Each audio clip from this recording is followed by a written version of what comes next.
the ladies with the style and the grace. Show some love to your sister, put a smile on their face. Go ladies, go ladies, go ladies, go ladies. Here to listen when you need me, when you up, when you down. Women make the world go round, no disrespect. Go ladies, go ladies, go ladies, go ladies. When you see your sheets fly from her head to her toes, you could call her love, cause that's the way love goes. Go ladies, go ladies, go ladies, go ladies. Please don't call her out of her name, she might do the same. Go ladies, go ladies. You know, I have to hype myself up before I come up in the space, because I want to say, take me through that. I don't know why that's I think that's a devil song, because see. And you gotta do the eat. You just can't do the swim. You gotta come back with the eat. I don't eat that, so I'm not doing it. You know what? Okay, Miss Horror Film. You watch people eating guts, but anyway, welcome to.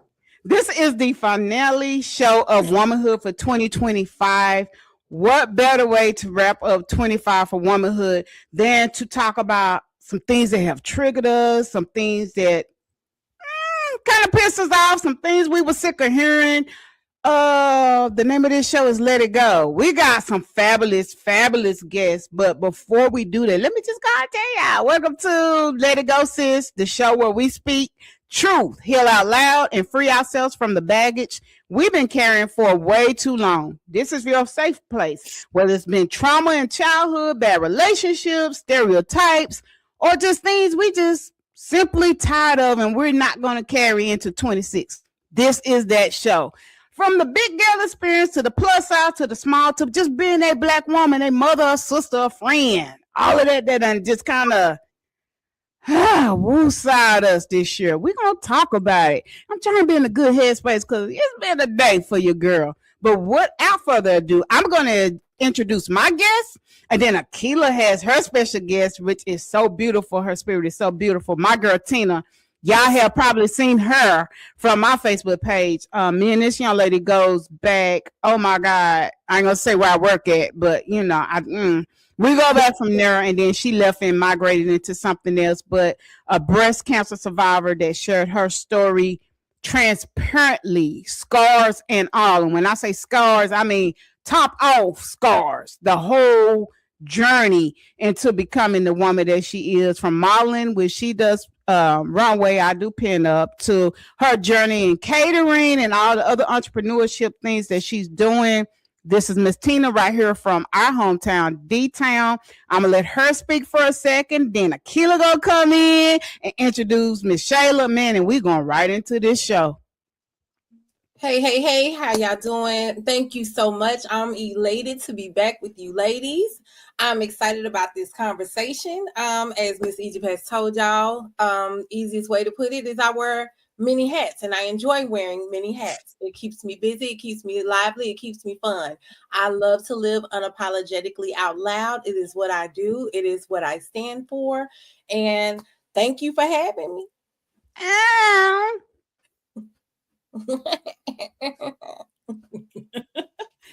Hello. It's Akila, QOC Network's horror flick chick, and I am here today with my best friend, who I have known since 2010. So we 15 years deep out here. We don't look like it. That's I'm only 17. I'm only 17. Leg don't crack. We met when we were 2, and here we are today. I would like to introduce the world. I've always wanted to share Shayla Simone with people, even the people who don't deserve her.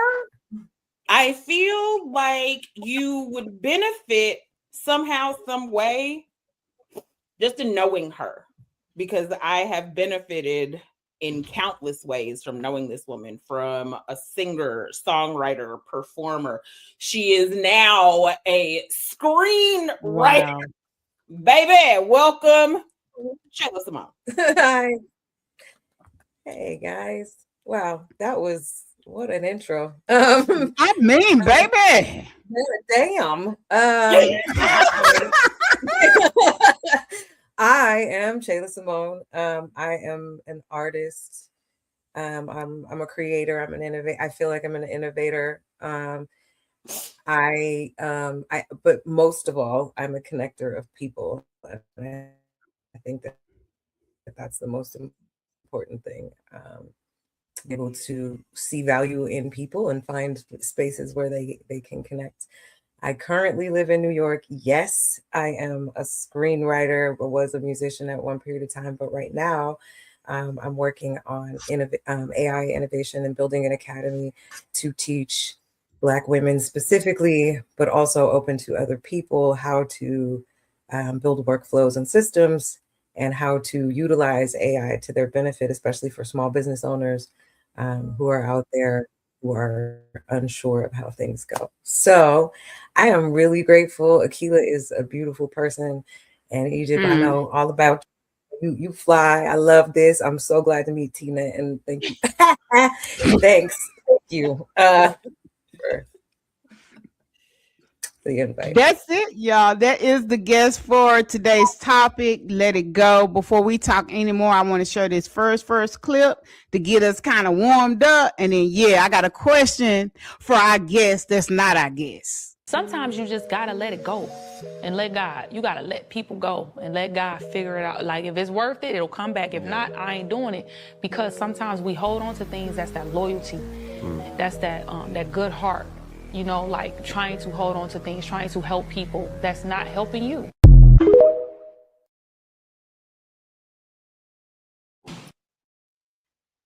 Letting go. Yeah, it's hard, especially if you really liked it or you were addicted to it or something. But letting go involves doing a tremendous amount of work. It's called shadow work. And it's what other people won't see. You know, it involves a great deal of integrity and will out. You know, the hardest thing for me is to leave a situation that I'm enjoying, that I know is not very fruitful. But I also know it's okay to feel bad about doing the right thing. Yeah. Whether that means you were loving genuinely.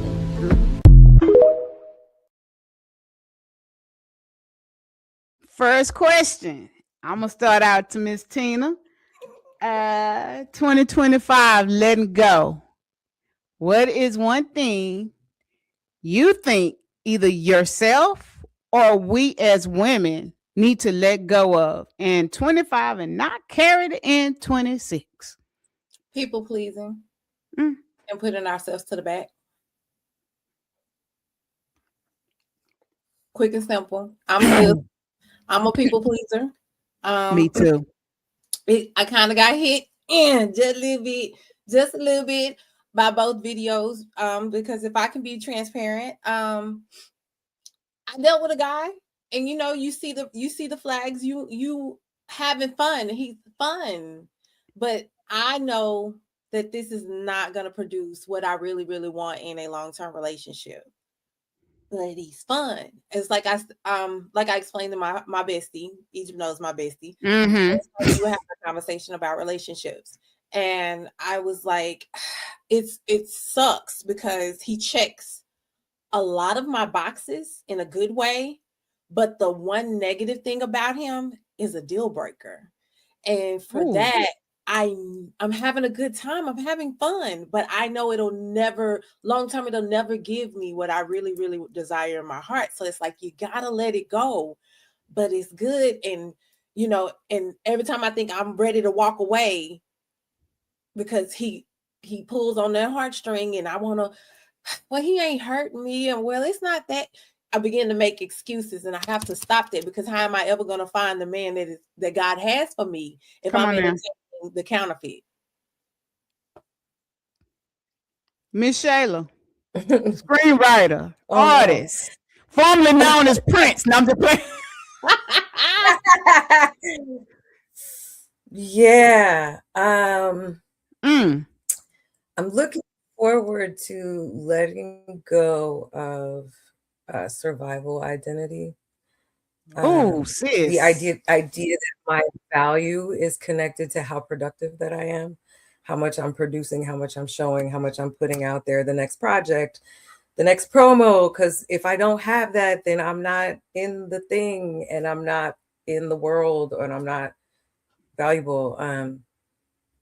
I have, as of late, intentionally decentered relationships with men, um, because for me right now it's a distraction. I am very solid in who I am and what I need and what I require, and I don't really think, in a lot of ways, um, men like having fun. What she's talking about, yes, yes, Yeah. and being aware of what you're doing at the time. Oh shoot, um, sorry, my camera went down, but I feel like,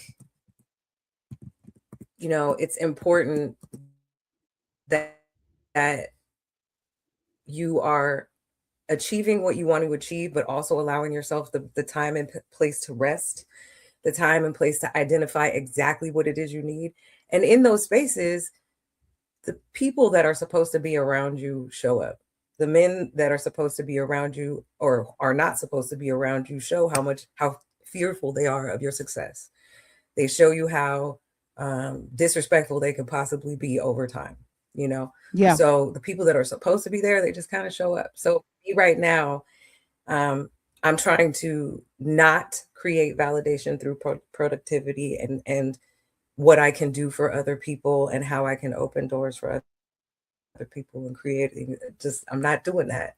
Right now, I'm prioritizing my peace, my space, my rest, and not these N words, Yeah. because Yeah. I think a lot of us create value around what kind of man, or what, your Come man on, represents sis. what you have in your life. Or if you have this good guy, you got a good guy, he's a good guy, but then, like, he doesn't necessarily good for you, and you can avoid a whole bunch of wasted time and tuck that energy back into your body and build something beautiful for yourself. So that's my leave that shit behind in 2025. We're not doing that no more. We're not doing that no Let me say this before Akila speak, because I'm gonna go last. I love you two more. ladies. Okay. Y'all opened up Yeah. so transparent and so real, no sugarcoat, no hiding, no making up stories. Cause that's what my platform is being raw.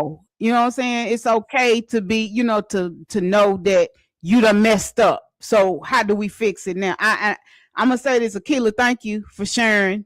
Shayla and Tina, thank you for being obedient and making time for this, because I'm telling you, some woman gonna need watch this and gonna be like, damn, that's exactly what I'm going through. Or and I'm gonna hit my last. But Kayla, come on, because I'll talk. I wanted to share. I put a video in here No, you did that not. that really resonates with me, and I want to shout Shayla out for sharing it with me, and then I'll say my piece after this little clip. How you So my homegirl called me the other day and she asked me, she said, guess what my man did to me this time? And I was like, bitch, we are poor. We're poor. I don't have I don't have the money. If I had the focus to guess something, the last fucking thing it would be is what he did to your ass this week. For sure.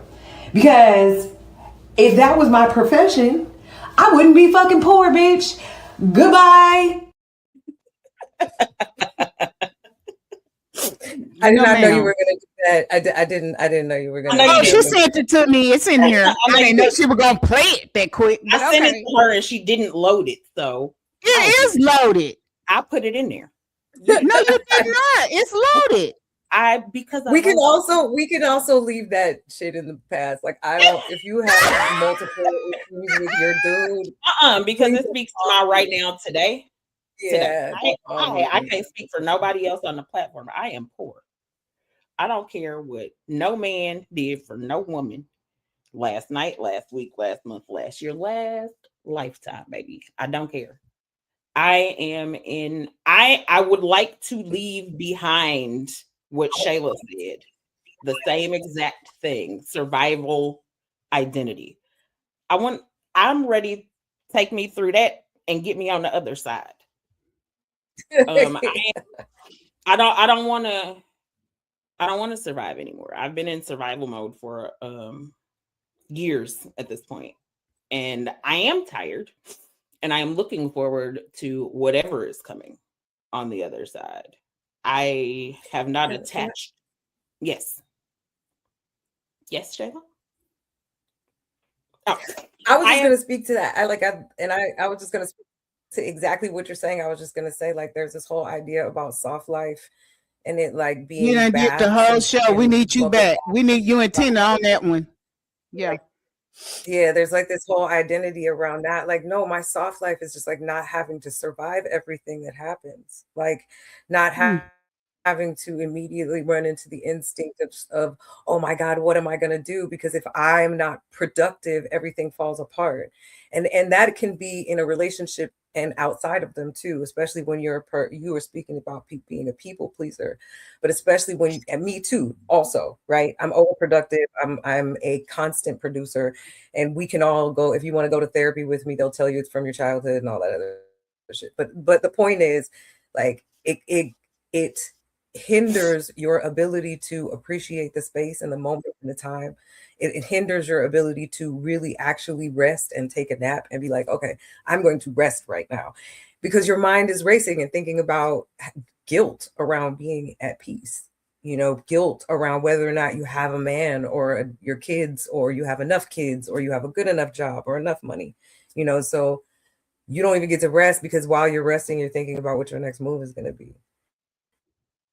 Instead of resting, and that's the survival thing that I was talking about. Yeah. So for me, it's instead of, and so it's right. I'm thinking about the next move. Your mic is cutting in and out, Akila. Mine is. Well, it's going. When you get close, we can hear you good, but when you back up, it's like you're breaking up just a little bit. But that's fine. That's fine. This our network and this is our show. So for me, for 25, you ladies have hit kind of all of the buttons for me. I haven't been in a relationship phase like Tina was expounding on. But the people pleaser I am. Even Akila had to call me out on some shit the other day, like, hey, sis, you can't do another show. I was trying to do another one Monday, y'all. I've been doing them all day today, and then I have one live tomorrow. And this person was like, hey, can you do mine Monday? And I was like, oh, sure. And Akila said, no, she can't. She had to call me out. I am rolling on fumes. I want to let that go. And then when I like about Shayla and Akila, is the relationship part, because I am not dating. I have been single for 4 years now. I have been celibate for 3 of those 4 years. And I am creating this space that's healthy and happy for me and my son. I'm getting to know Egypt, if that makes sense. What does Egypt really want? And I mean, I can get a man. I can get a man while we doing this show and then call him on the air and say, you mine. I mean, that's not the point of laying up with somebody. But at this big age I'm at, I need somebody to compliment. And I love what Shayla said. I'm producing. I got all this creativity going on. I need somebody that's going to add to that. I want to be in this so-called soft girl era. And we actually had a show on that and it went kind of bad. So we might need to replay this for 26, because everybody can't embrace soft girl era, but we kind of want that softness at some point in our life. And I'm with Akila. I'm in survival mode. I have to go. I have to be a mama. I have to be a caregiver. I have to show up to a 9 to 5. I have to show up for the network. I have to show up for the other people that need me on the outside. And I don't take the time to say, hey, Egypt, what about you? But God set me down because he made me sick this year. And I'm not going to share that here because we're not going to do no sad story. Your girl is battling. And if I say battling, then you know what I mean when I say battling. And I shared that journey with me sitting in that chair taking treatments to the world. And God told me to stop doing that. what me and you dealing with, the world don't need to know that. And I call myself Sharon to say, hey, if I'm going through this and I do ABC, you can too. But that's not what God wanted me to do. I'm really learning in 26, and Akila calls me out on so much shit, y'all, to be silent a lot. Everything don't need a reaction. Everything don't need my reply. Even before this show, it was some stuff going on. And I had to just like, okay, God, I need you to get my head together for these new women that I'm fist to meet today, because I don't want to give out the worst energy. In 25, I think us as women, we need to take off the label of people trying to give us labels. What we should be, how we should look, how we should act, what we should be doing, what we should be buying. I mean, be our own individual. So I love that about Shayla and Tina, that we're expressing our creativity in our way. And then I love the transparent what Tina say, yeah, I want him because it feels good. And see, that's what I'm scared of. I'm scared of being tied up with somebody that's gonna come put it down, and I'm gonna be like, oh, it's okay because you put it down good. Now nah, that ain't what we need. It's not even a physical connection for me. That's what I mean by he checks all the boxes. But no, I thought you were gonna say he taking you through there. No, he ain't put me through nobody's mattress. It's he's a prayer warrior. He know the Lord. We share the same interests in things. Like I sit on the phone and can talk to him for hours. Like he's like a good friend. But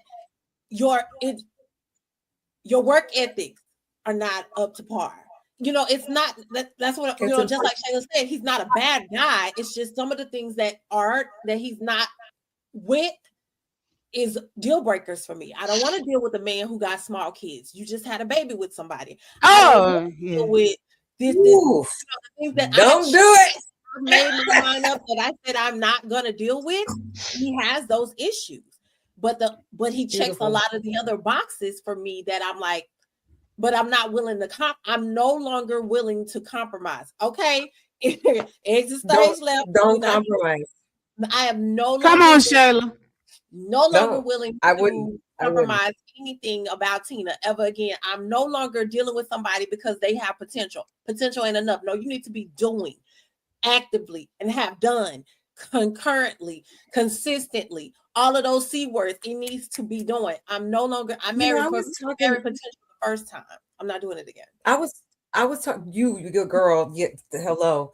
But I was talking to my friend about when you're like 20 years old, you're willing to be like, oh, he's nice, he has a car and he has an apartment. Like at 40, 35, 40, 50 years, you like he's supposed to have his damn own apartment and a car, right? So our expectations of partnership become different as we age. Woo, yes, ma'am. I like my house, my stuff, my schedule, my things, right? And it's not that I don't want to share that with somebody, because I absolutely would like to share love and respect and companionship with somebody who I can do that with, right? But what I find is that coupling part with men my age, or even a partner that I had for many years, it becomes more complicated because I don't want to compromise anything. I don't have to. I can take care of myself and I'm happy by myself. Actually, the problems happen when you come in my space with your bullshit. So now I have to decide when or how I want you in my life, as opposed to like wanting you in my life because I want you there all the time. Now, when I was 20, I needed to talk to you and fall asleep on the phone with you. And then you needed to call me, and then we needed to eat together. Then we need to hang out. Then Saturday and Sunday is us. I don't need now a good Wednesday phone call and a Friday night dinner will do it. You know what I'm saying? Like that'll do it. And I don't really need, and it's, I would love to have more with somebody that I could tolerate in that way. And I would like to find somebody who can tolerate me in that way.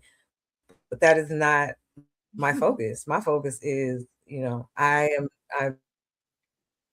me. My focus is my joy and my peace. How do I feel when I'm sitting in a scenario where I might be reminiscing about past love, I'm like, how does this making me feel right now? Like, is it making me feel like, oh my God, I need to call because I missed that? Or is it making me feel anxious and anxiety? Like, this man didn't deserve my time or my energy. What is it making me feel?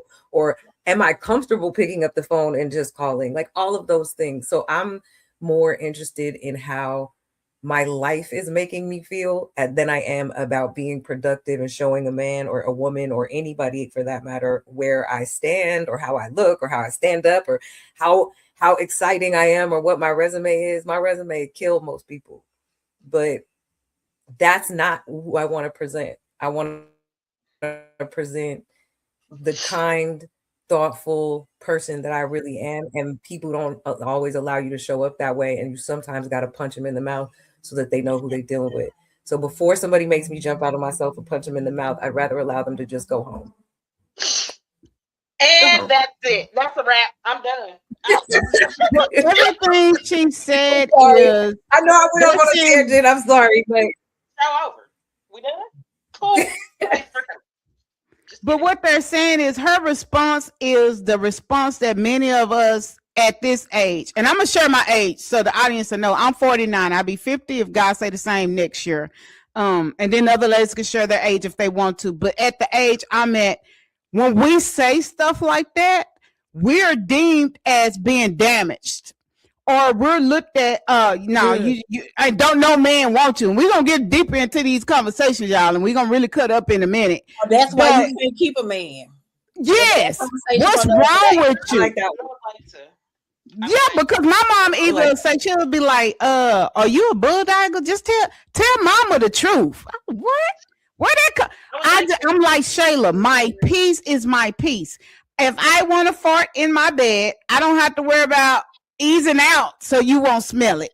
I don't want to comb my hair in the morning. That girl you see pretty on Facebook, that's not Idris. And Akila laughs. I'm like, I'm Harriet Tubman Monday through Friday, and then I'm Cash Dog on the weekend. Like, it's levels to being a woman, and then to be a mother, and then to be like Shayla, an entrepreneur, an artist, like Tina, a caterer, and we're expected to do this with grace. But how can we do that when the weight of the world is on us? This show here, I need men to know the weight of the world is on us just like it's on you guys, except more. Because me, I'm a single mom. The dad is not active. She raising her hand. You in church? You're on program, Akila. Go ahead. I would like to leave in 2025 giving a good, bad, or ugly damn about what a man has to say about a woman. I don't care. I don't care. Y'all shouldn't care what we say about y'all. We ain't even talking about y'all. We are not talking about y'all. I mean, I was married I was straight up married for 13 years, and the first thing that they would say is that's why you ain't got no man. But the thing was, I never led with my relationship with my husband because he didn't make me valuable. Again, it was just a thing. It was a partnership that I had. It wasn't that I was like, oh, I got a man, so I'm better than you, or I'm specialer, or whatever. At half the time, I didn't even like him. But the point is, like, that was the insult. That's why you ain't got no man. That's why you're gonna die alone. That's why you're gonna die with cats. I like cats. And my dog ain't gonna never turn. He gonna always be loyal. He be meet me at the door with hugs and kisses. And when I say I'm ready, you better get your act together, because we like our dogs and our cats. Go let out. I don't know where this conversation is going, but it's going where I need it to go. When it comes to men, I can only speak for myself. Myself, who has been single, it'll be 10 years in March. I have a 12-year-old girl in 2025. In 2026, I'll have a 13-year-old girl in my house. Bring these N-words around her for why? Yeah. I've never been a mother who shares her children with these Negroes. And we shouldn't be. We And shouldn't be. I'm not about to start at 12, 13 through 21, really, because there's my child. I'm not saying that all men are weirdos. I'm not saying that. What I'm saying is I have a 12-year-old Look at Tina face. I have a 12-year-old girl. If I bring an unassuming weirdo around my 12-year-old and shit gets weird, shit's getting gully from that point. Amen. Right. Hallelujah. Go to jail now. Hallelujah. I would like you to keep your life, and I would like to keep my child's trauma to a minimum. You know what I mean? So my 12-year-old is not going to be around these men. Also, like Tina said, like at this age, as a mother, like our priorities have changed. And Shayla said it Sure too. have. At different ages, our shit changes. I don't have time to date. On top of not having money to date, I don't have time to date. I'm not just a mom. I am a sports mom now. I have a dual athlete. She don't have time. I don't have time. If you are, as a man, if a man is not here to complement what I already have going on, what I'm already going through, you can sit on the sidelines. And somebody else's sideline at that. We ain't even shooting in the same gym. A man is not on my radar at all. A relationship, not on my radar for a long time. And I'm okay with that. When people say you're single because you can't keep a man, find me one worth keeping. Oh. Where they at? And I want to piggyback off of two things that you know, it's funny. I left them.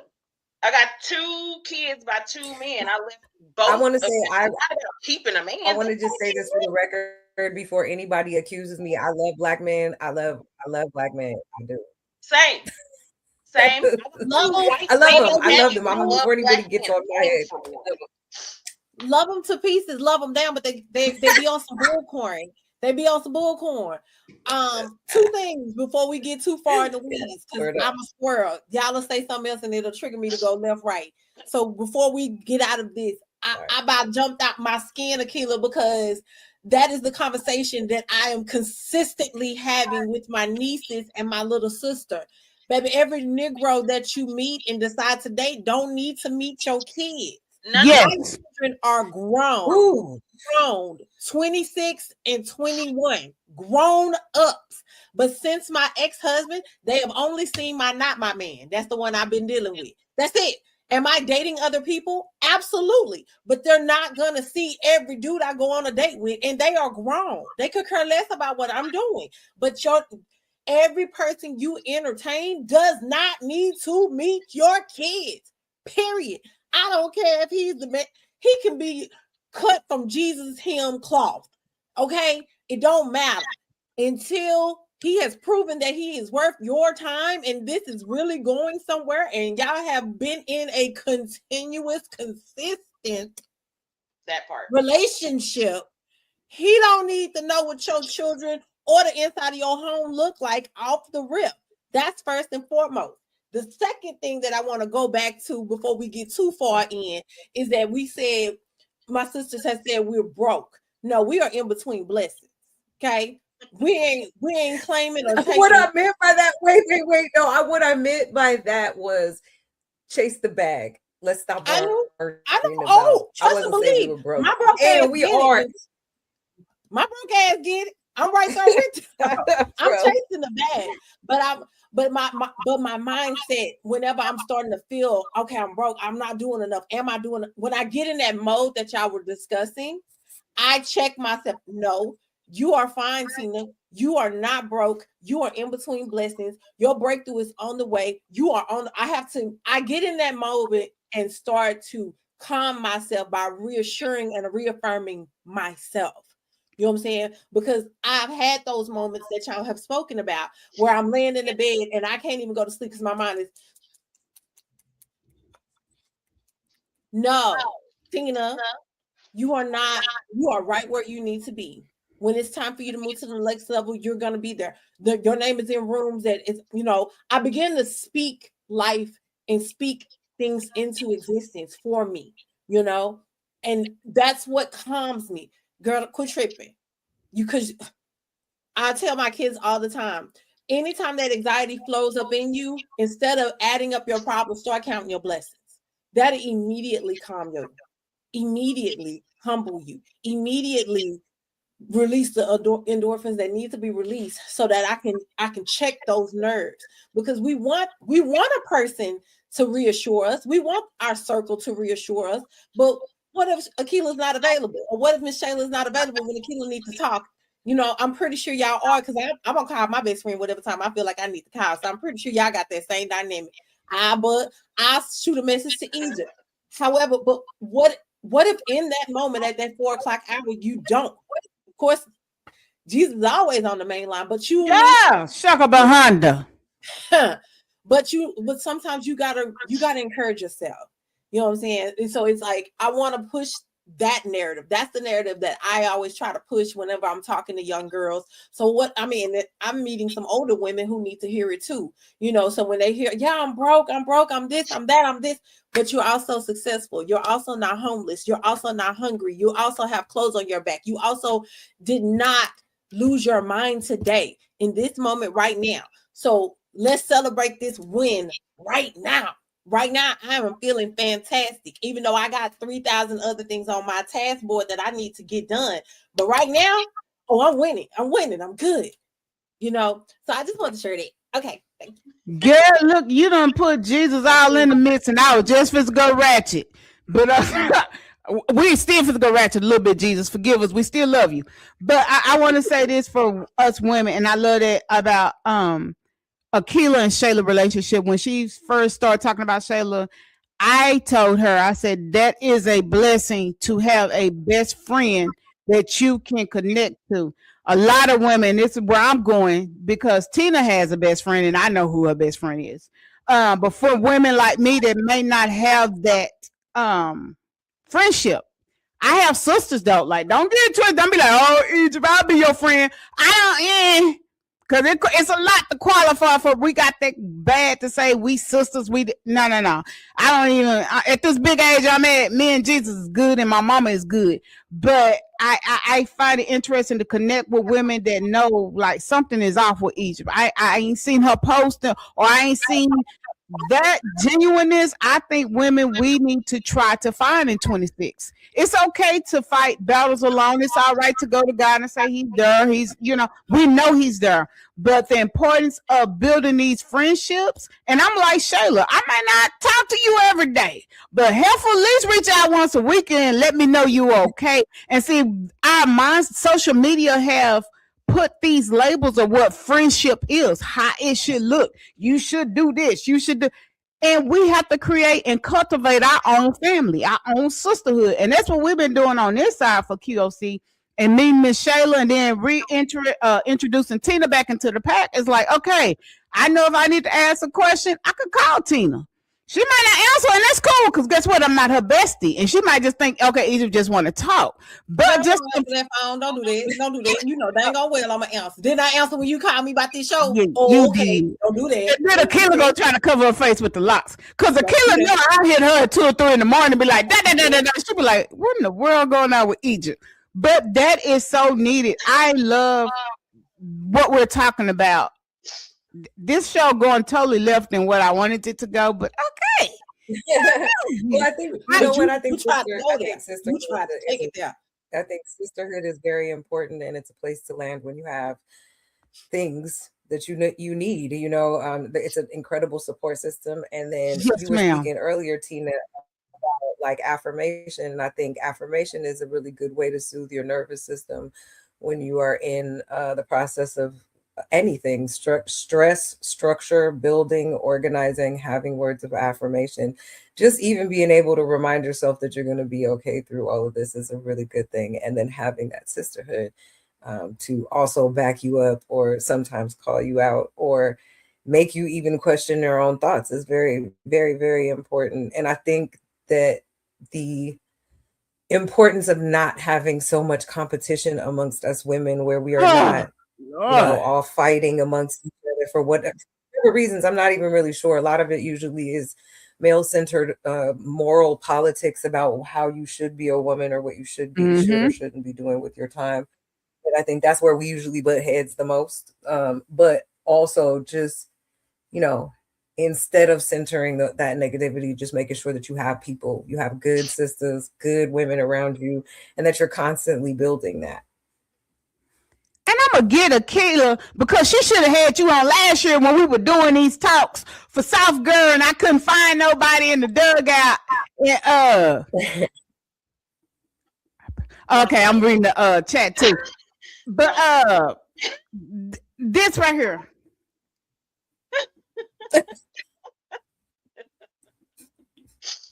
I don't know if y'all remember seeing that clip go viral, but it went viral. And I cried every time I saw that clip because she was not okay. But her people around her comforted her. And that's what we were just talking about, us on here. That having that protection, that safe place. And Shayla, girl, you so on it. The politics and stuff behind of what we should be deemed as friends. And oh my God, I'm in love with her. Don't be surprised if you get called back, Miss Shayla, in 26, because we definitely need these conversations. Before we go, we're gonna talk about big girls. I found this clip because I just want to get y'all insight on this. What y'all think? Because we said we're not gonna let the Negroes, the N-words, the N-words, tell us what we're not gonna do. But listen to this. That's who they run to, the bigger girls, because most big girls are going to have good credit, have some money, and be able to help take care of them. And cook. Bigger woman says, help. Smaller woman says, oh, I have to carry that load. Oh, I got to take care of her. Girl, what? A man that want to use a woman gonna run to whoever is desperate enough to take him in. And size don't mean shit.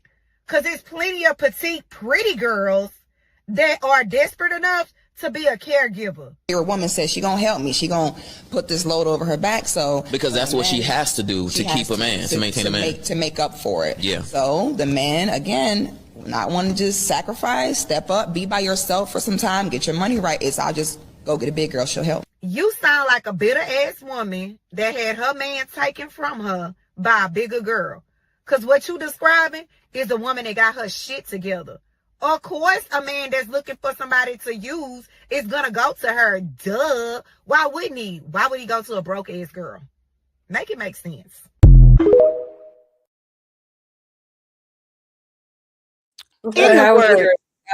I was with her until that last little segment or whatever, but I don't cook, I don't clean. That's what Cardi B said. Black women,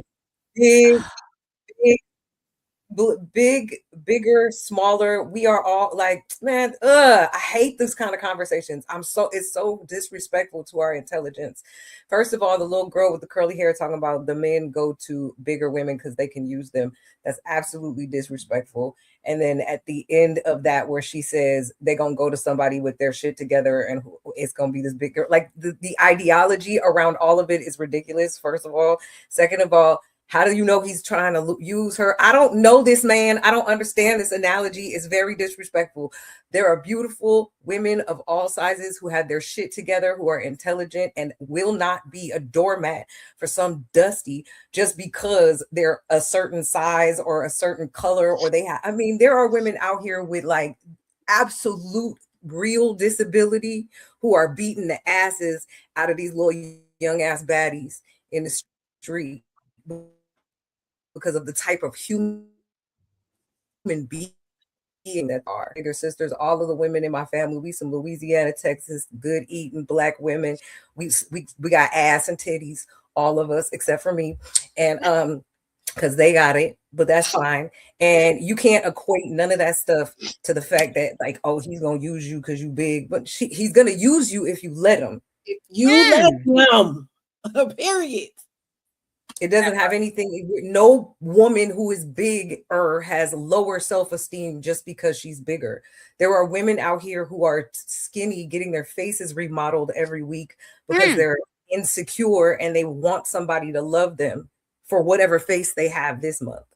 So I don't like that. I hate that. I hated that. And I don't like either one of their standpoints. I think it was it's disrespectful to the shapes and sizes and beauty. There's this woman, if you guys ever have a chance, her name is See Me Moonlight. That woman is shaped like Venus. She's a big girl woman, and she always used to talk about her size. That woman is one of the most beautiful women I've ever seen in my life. She would take one of you little rail thin, skinny, idiot ass bitches, man, in fives. He will look and leave. He don't even need to hear her talk. So I don't like it when people are disrespectful like that. I don't like that. Sorry. And I'm chiming that in was a on rant.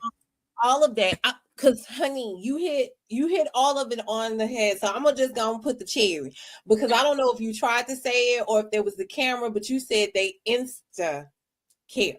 And they watching Instagram and allowing this social media platform to try to tell them what this beauty standard is. I'm a plus size model. I enjoy being a plus size model. I do runway, I do print, I've been on magazines, billboards, you name it, I've done it. Okay. And I said all of that to say I have met some of the most bigger women, but they are so beautiful and their spirit is so amazing. And when I say bosses, they don't take no crap from nobody. So they sure ain't finna take it from nobody broke son. And I'm talking about they out here big heavy hitters and stuff. And big and got millions of dollars. Yes. And absolutely. And so like it is so it just annoys me every single time I hear that. And I all I can think is, she'll pick me. That's it. That's immediately where my brain goes. She'll pick me. She trying to get chose. She wants somebody to jump on her bandwagon because she has an insecurity inside of her. I'm with the girl in the video. When I saw it on TikTok, I said, yep, that's exactly what I thought. Somebody, a big girl must have took your man, but that big girl had confidence in herself. She wasn't easy. She wasn't all of the things that you probably are. And I don't know that woman, so I don't want to go out here and attack her. I'm gonna try to stay over here on the left lane and do it the right way. But every single time these conversations take place, just like the conversation I posted on Facebook the other day, I commented on the original post and then I took it to my page because I just want to hear my people, because they were like, what is it about you on why you can't keep a man? And the conversation kind of flowed into different scenarios of why a woman can't. And I'm like, but because we never chose to be independent women. We never chose this route. This is what we were given. And we are the type of people, our culture is known that we take what we are given and we turn it into magic dust. That's what we got. Anything we touch, baby, we're gonna turn it into gold. That's just who we are. That's how we do. You can give us a little oomph and we're gonna make it beautiful. And so when we take that, we're plus size. We take that. We may not be as shapely as we want to be. We may not be top model, but when we love ourselves enough, that confidence exudes in us. And when it goes out and it exudes, I mean, I'll say it about me. Let me just stay on my lane and talk about Tina. Tina ain't never had an ugly dude in her life. Me and I was 400 pounds. And I never, Me I too. got at 400 pounds. So this whole scenario that, they gonna go run to the big girl because they can't, because no, honey, my confidence is on the level. And I always say, baby, I'm a big girl, but I'm not pay your bills, give you my tax money big. So what's tea? What can you do? What, because make you a meal, but are you worth it? Did you go buy the bacon? Did you bring the bacon in here consistently?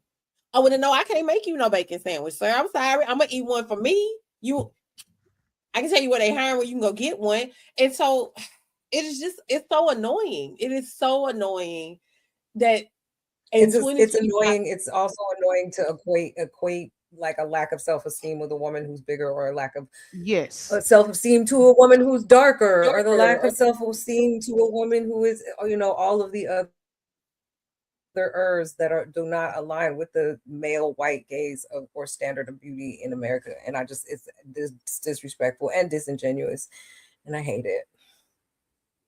Keila, I'm big sorry. girl. It's too. Big girls. You know I'm ready. I'm a medium girl. I've always been a medium girl. And then I became like borderline big girl. I don't even know the qualifications. You're not. You don't meet them. Mind you, I've been told I'm not plus size no more. So okay. Well, you've lost weight. Of course you're not anymore. I'm still gaining. And I lack regular girl size. I don't even know what regular size is. But I lack regular sized woman confidence. That has nothing to do with anybody but me. I'm not bringing anybody else into my lack of confidence bullshit. You don't have to know it. They know now. But it has nothing to do with size. Like if a man wants a big woman, that's what he likes. Yeah. If you're a smaller woman and the man is with you, that's what he likes. If it's what he likes on Tuesday, and then he like a big girl on Friday, that's what he likes. I hope that he had a conversation with both women, Tuesday girl and Friday girl, so that everybody is consenting. But big girls, beautiful. Little girls, beautiful. Medium girls, beautiful. Because I'm going to cuss you out. Me and Egypt don't fight after this show. I promise after this show. Big girls. But Egypt will shoot me. She don't want to fight me. She will. Yeah, I only got one working arm, so I'm not even fit to do that battle with Akila. But I'm going to say this. I'm in the boat with Tina. I was once 320 pounds when I was married. I was married for, my first marriage was 15 years. All of my dudes, and I'm going to brag a little bit, were top notch. They were fine as fuck. Like magazine fine. And to this day, I still pull them the same. I post one every once in a while. And you know, I pulls what I pull. Let me just say that. And it's and I'm with Shayla. It's not the body. It's the confidence men be able to talk, me being able to pour into a man, to give him a safe place and peace. See, we get this twisted about the big girl size. I was taken care of. I didn't pay not one bill. Not one. Now, I was now that I'm what you call, shit, I don't know what they call. They say I'm bad. Okay, I'm gonna take that title. I had the worst problems with men now. Because guess what? It's a lust thing. It's, oh shit, I see that tattoo. I wonder what that'll do. What? I didn't have any problems as a big girl. The men that approached me were already in a mindset where I know I see her moving. I see how she doing. Let me come in and help. But now, these Negroes, I don't know if it's a shift. But oh shit, she fine as fuck. Oh, I see her on that. I'm getting that. It's a conquer thing. I'm with the ladies on this platform. It is a confidence that we have in us. We are insecure. And Shayla, I'm with you on this, baby. This is another division tactic amongst the black women. We had a show last year on colorism. I am a dark-skinned plus size model. My agency say I'm not plus size no more. Okay. I was signed off of one picture because I used blue contacts and my lighting made me look almost your color, Shayla. I was signed off of that pic. Not for being a dark-skinned woman, but being able to pull off the illusion that I could be considered another ethnicity. Ain't that some shit? Let that sink in for a minute. So I stand on these platforms to say, love yourself. And Shayla said it. We are so crazy. We're doing so many surgeries. We're getting ribs taken out. We're getting lipo. They coming up just with surgeries for us. This BBL and it's. I'm what you said. I didn't get the titties and ass. But you know what I do? I'm supposed to make y'all laugh. I tell Akila, girl, create me an AI version of Egypt and give us some titties and some ass. I'm 49. I'm not going on no no Dr. Miami table for what? What am I doing at this point? I'm still looking like an ant walking on two legs. I don't understand it. I don't. And I'm getting that part, and I'm still getting paid. I'm still, if I want to be in a movie, I know every film director here. I done did that. I don't want to do it no more. I know the industry. I don't want to do that. I'm like Tina. I done ran my course. So if I can give you some game to get in that game, I'll give it to you. I'm a mother now. I want to be known for something besides you looking at me and saying Egypt is cute. Bump that. I want real love. Like me and Shayla and these women on here saying we want the realness. That's not coming because we are here desperate seeking it. We just saying shit. When it come, it come. But right now, Shayla said I'm sleeping. I'm taking my nap. I'm getting. I mean, I spent more of my life. Not low anymore. Our standards is not low. We're no longer willing because our standards are so high and the picking is so mediocre. We are content with being single. It's a difference. I don't need a man. I want one, but I'm not willing to take your bullshit. Sorry. Try again. Come on, yeah, and I think that I think as a young woman, we spend a lot of our lives being conditioned to be good wives to people or good mothers or good parents, right? And I have a chapter in a book that I'm working on. It's called The Good Wife, and it talks about what those identities are, right? That you cook and you clean and you caregive and you listen and you take care of the children and you raise the children and you comfort and soothe your man and you take care of the laundry and you do the honey-do list when he won't do it and he forgot to do the lawn, so you'll mow that too. Like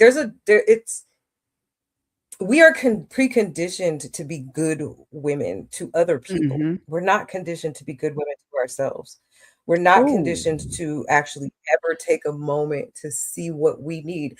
A lot of the times you find out who you are when you leave a relationship. And you have to figure out what you actually like for dinner because you've been cooking the meal for the man for so long. You forgot that you don't even fucking like fried chicken. You'd actually have it. I ain't forgot. Or you don't fucking like orange juice, but you had to have it in the house because he needed it for his diabetes or whatever the fuck it was, right? Should have gave him a sickness.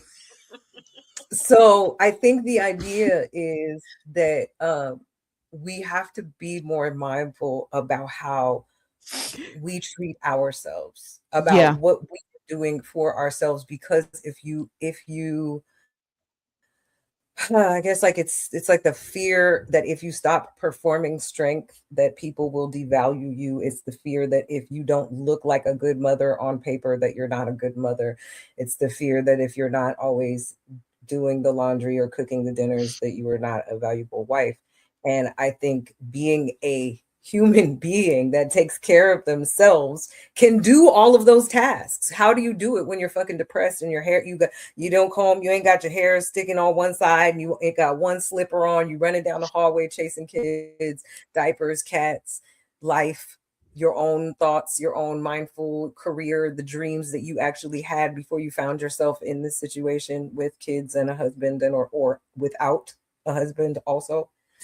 After the husband, after the things that happened. And I think that there's things that we should really implement into our experience that are check-in times with ourselves and making sure that even though we are at all of the things that we are, that we have to do, or that we've accepted as a role or accepted as the training and conditioning, that we're really actually doing things for our dreams, that we're really actually living the experience we want to live here. Because I can tell you, I have a lot of people who have transitioned in my family. And I can tell you the last thing they always say to me, or the things that they've always told me, are things that they wanted to do that they didn't do. My uncle was passing and I told him a list of things. I was like, I want to go here, I want to go there, I want to do this, I want to do that. And he said, why not? And that why not stuck with me my entire life. It actually it actually led every decision that I made going forward about how I would experience this life. And it is in Hindu, they call it Dhamma, not Dharma, Dhamma. And it's a sense of selfishness. And it's the good selfishness. It's the selfishness that allows you to be present when you have to perform for other people. It is the selfishness that is not about, I'm going to build these boundaries so I have a wall so high nobody can ever touch me again. It is the boundaries that you build to keep your spirit and your goal and your life force intact, right? And we have to make sure that when we're moving into 2026, that you make some promises to yourself about how you're going to spread your energy, how you're going to give things to people who you think are deserving, and how you're going to preserve yourself as well. And I think, again, like, I'm really good. I'm good at my no's. I'm good at no and not explaining why I said no. Like, nope, not doing it. And you ain't getting nothing else, right? But I'm not as good at my yeses and my permissions to myself to allow myself to do things that I want to do. I remember being away from here and like checking my bank account over and over again just to make sure that I wasn't overspending. And I was in a place that it was impossible for me to overspend. But my brain is so wired in the, I have to make sure I am maintaining the balance and enough for me to always have, that I couldn't even sit in the minute and enjoy the food I bought myself, you know? And so we have to like not only figure out boundaries about what we won't let happen, but boundaries about what we will. Boundaries about what we will accept, some of the beautiful things that we can do for ourselves just to remind ourselves that we're alive. Some of the things that you tucked away when you became a mother, when you became a wife, pull them shits out. Put it in front of you. Do a small amount of it every day. Or you will find yourself, like I found myself on a damn A train going, I make a lot of money. I work for a company you cannot get in, can't talk about it. I work in finance. I was sitting on the back of the train looking around going, who the fuck am I? Who is this? Who is this? Because at one period of time I was touring around the world. My music, my art has taken me everywhere. And at one period of time I was this artist and I had all of this stuff and my life was full and I had all these people and everything was going. And then I'm on a train on my way home to maybe a house I don't really want to be in, doing some things like I got to go wash dishes. Like that's the highlight of my life, is cleaning the cat box. And it wasn't until I had gotten to that point that I realized, no, I actually have to make some promises to myself, the same ones that got me to New York, the same ones that got me out of the little town I came from and got me to the place that I'm in right now. I have to start making promises that make sense. If I want to travel the world, I'm doing it. It has to happen. And so now it's not I want to do it one day. It's how do I do it and get to the plan, right? And so I think we have to start, again, forward. We have to start making promises to ourselves for things that we are going to do for ourselves. Yes, you have children. They will reap the benefit of you being a whole person. They will reap the benefit of you being a happy, healthy, fulfilled person. I agree. That is Shayla, ladies and gentlemen, my best friend. Oh my God, you're welcome. Shut up, Keela. Nobody care. Don't nobody care. Yes, I'm just to trigger y'all because I know Tina running on time. I'm just to trigger y'all. I'm sorry. Listen to this. Listen to this, Negro, y'all. Modern day women just don't qualify for the top tier men, and that is the truth. Do you believe you're a top tier man? By what standard? I'm 6'4", only about what? 8% of the entire world is 6'4". I make well over 100K a year. And I'm black at that if you add that on. So just if we're speaking about those figures, the things that women are attracted to, no, I'm not going to toot my own horn, but I'll let you do the math. Hold on, before we go, what's your math saying? The conversation and the words that are coming out of the mouth of someone like you, I would never consider top tier. A top tier man is also a man that is extremely desirable by way of his character. A top tier man is a man who displays a certain level of intellect that allows him to consider other people. A top tier man, they lead with love, not with dictatorship, right? They don't want to control their woman. They want to gently lead their woman. A top tier man creates space for a woman to feel good about herself. A top tier man supports the dreams and the ideas of a woman. A top tier man prioritizes a woman. A top tier man is in leadership and working as hard as he is to give the woman the life of her dream. And with all that stuff that you just said, that was just womanese talk. Womanese is also 6'4", black, attractive. I don't know too many women in my circle who desire a 6'4" man still wearing braids.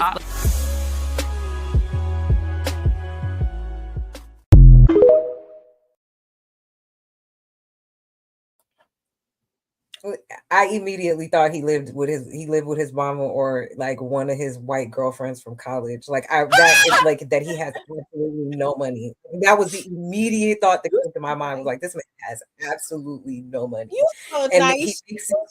he makes 105,000. That's his 6 figures. You know what I'm saying? That tax bracket, that tax hit, it ain't 100,000. It ain't 6 figures no more. You so nice, Shayla, because I didn't think that. The first thing I thought is, he give little dick tease. Do I got a name for that? You know what? Okay, I've said this before and I'll say it again. I'm gonna say this. I said it before and I'm gonna say it again. A lot of Black men are under the assumption that we want height and money and height, money, and I think that's it. Like, you got to be tall and Black, and we think the amount of you ugly ass niggas out there with kids, it is fucking impossible. We want good looks and money and height. All you short motherfuckers with no money and no height, and you are not attractive, and you got 7, 8, 9, 27,000 kids, sir, shut it up. We let a lot of shit slide, and you be short and ugly and mean and rude and disrespectful, and then we have got kids by your ass. I'm sorry. I'm done. You and I'm okay. Because seriously, bro, like, my granny always told me big things come in small packages. You know what I'm saying? And so if bro over here 5'7", and I like them chunky, so let's go there with it. I like a chunky man. Okay, I don't. I don't want you big and brooky and muscle bound. All that.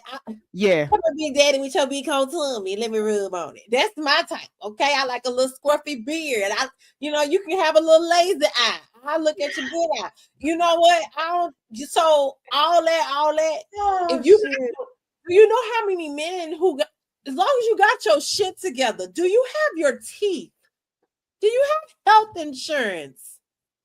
Can you health insurance, please? Like, no, for real.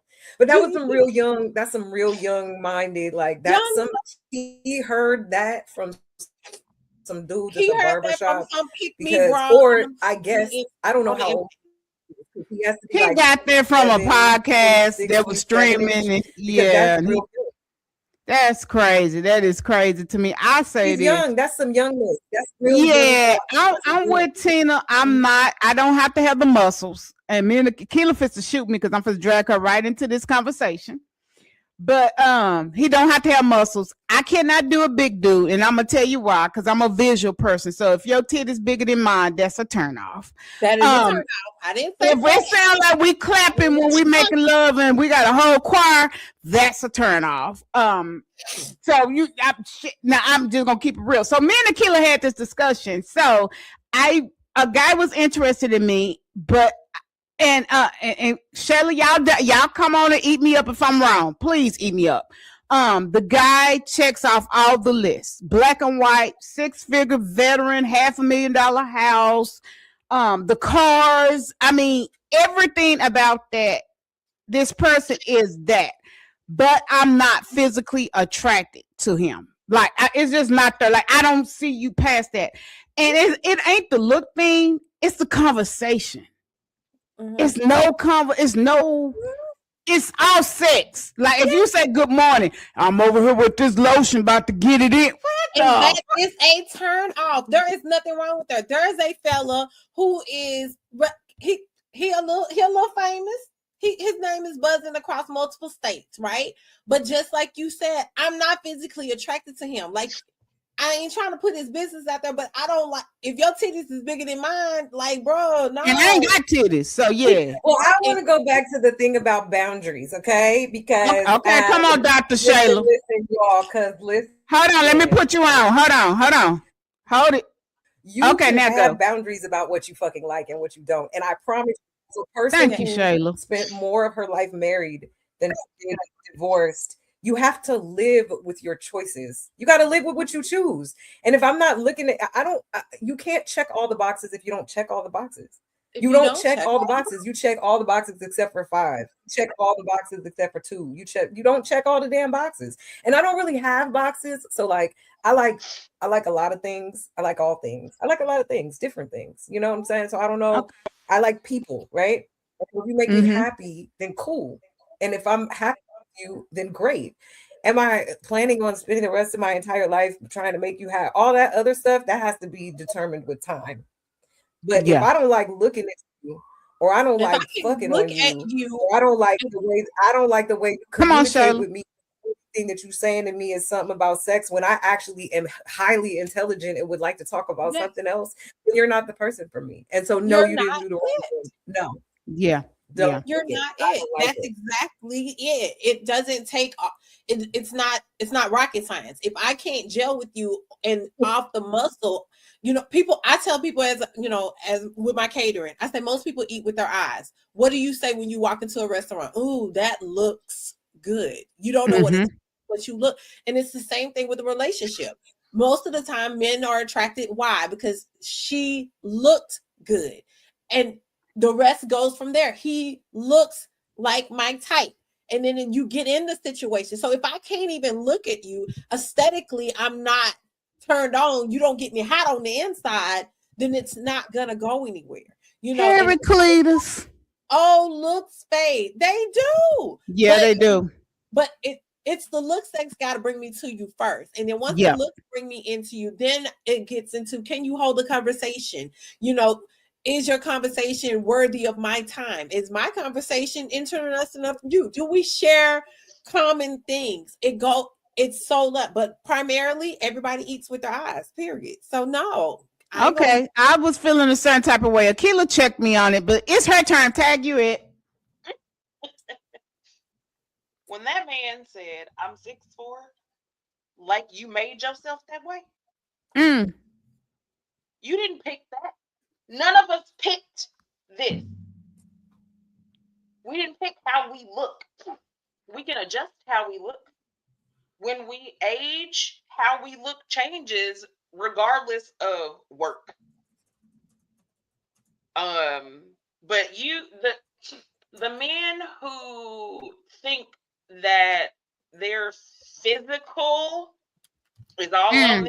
Oh, because you go to the gym. Where your daddy at? Because that's who gave you all of it. You got it from your daddy. Tell him to call me. Where he at? He's talking about. You can be. I don't really have a type. Like Shayla, I like a lot. I have 2 children by 2 white men. Surprise, surprise. My kids are old. I have a 22-year-old and a 12-year-old, right? I don't like white men anymore. I've grown. I've aged. My tastes are different. I don't even like men anymore. That's something completely different. You can be 6'5", 6'8", 7'2", and dumber than a bag of hair. Swipe left. I'm not interested. If I can't talk to you, I'm not interested. I would also like to be able to look at you. Now, your looks are not on you. You can pull yourself together. You can present well. Your DNA, you didn't pick that out of a bag. You didn't pick that shit out of a hat. It's not your fault, and it's not your doing. So even with women going around, oh, well, I got a fat ass and a small waist, and I'm beautiful, and I got perfect skin, and shit. What? So what? You're not the only one.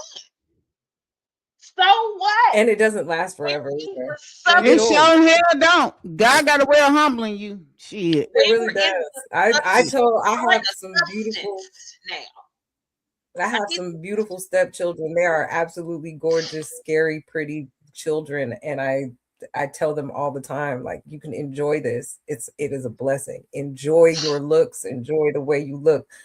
This shit is not going to save you. It doesn't save you.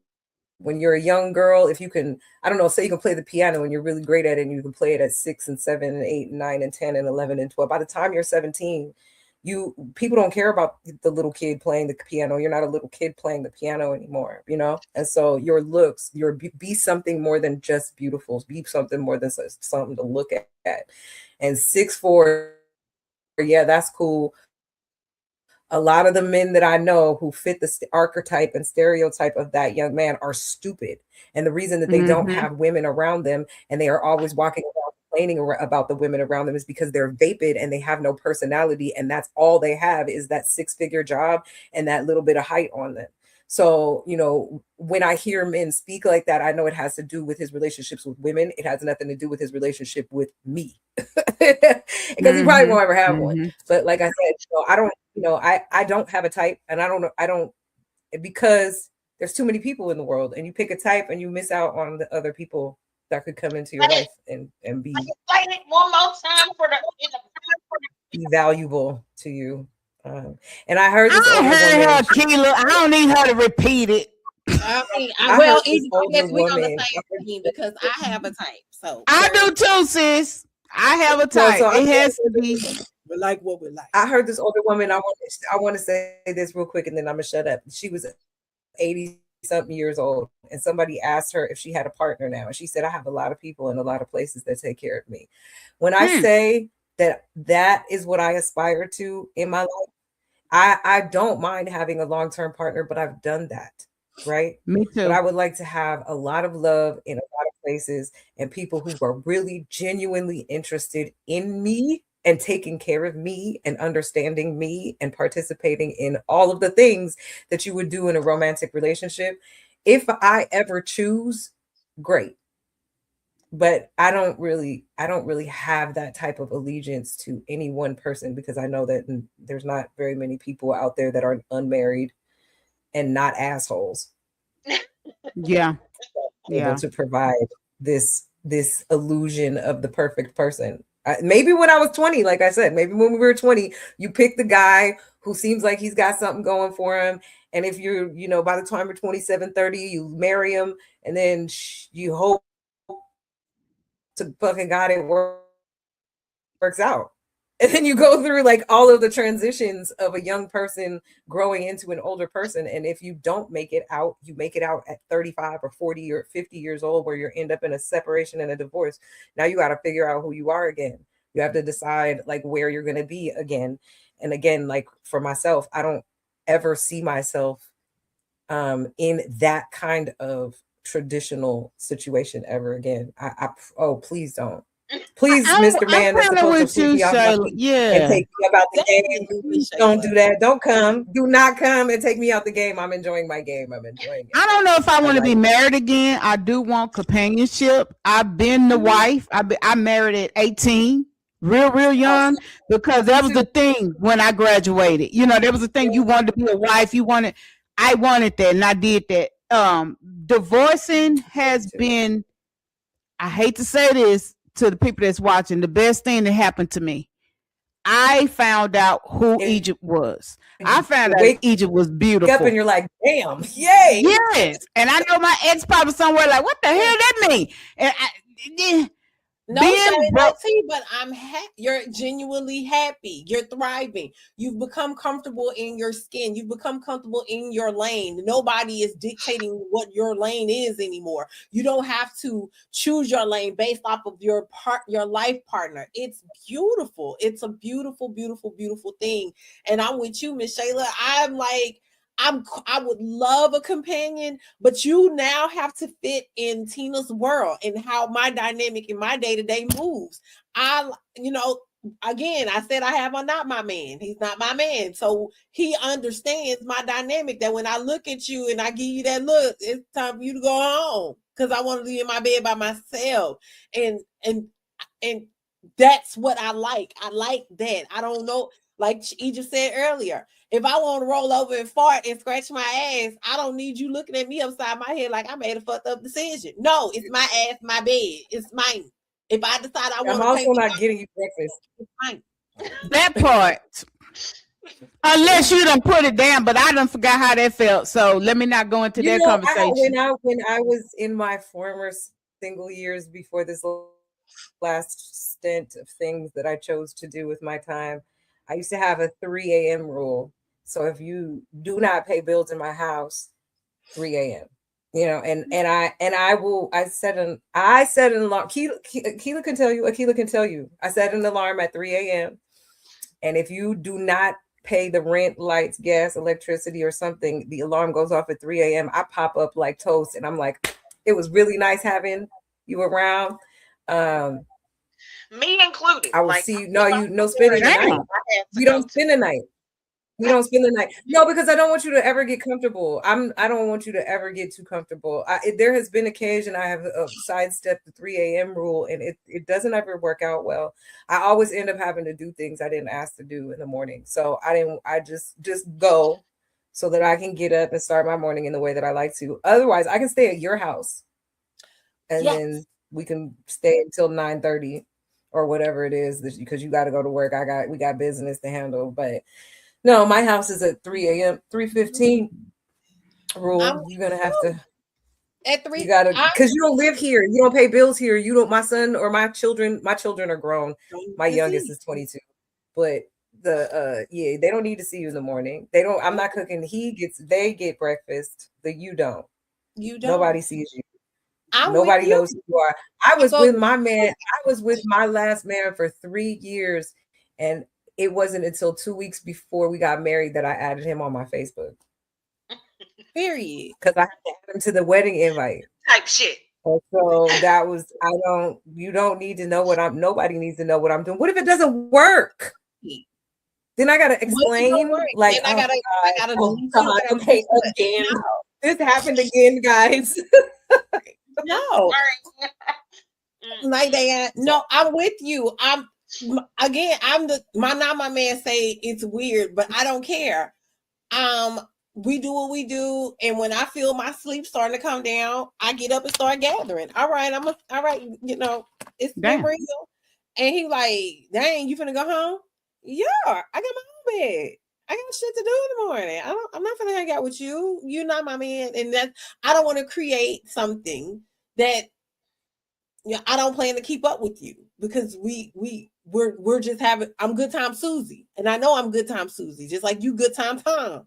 I know that this is our dynamic. It works. Like, bye, mwah, see you later. I'm out, and I out the door, and it works. I don't want to integrate you into my space for me to have to, because that was the hardest thing for me.